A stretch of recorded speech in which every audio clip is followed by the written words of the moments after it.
watu wa Wiper Ukambani wametuhangaisha for the last 25 years.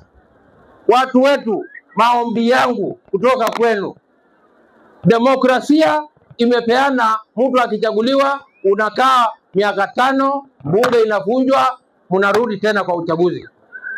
Na kwa sababu Wiper ODM Kenya imetusumbua kwa miaka 30, mimi niko na ombi moja.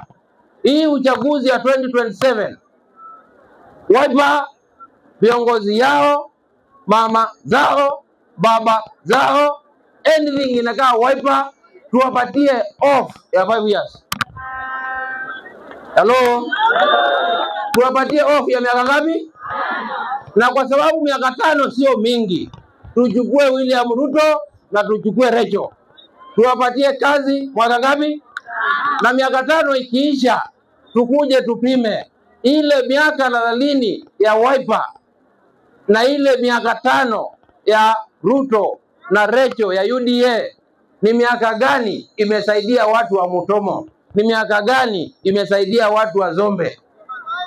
Kama Rachel na Ruto wameshindwa, tuseme wameshindwa. Lakini kama wale jamaa wengine wameshindwa, wakae nyumbani, Rachel na Ruto waendeleze nchi.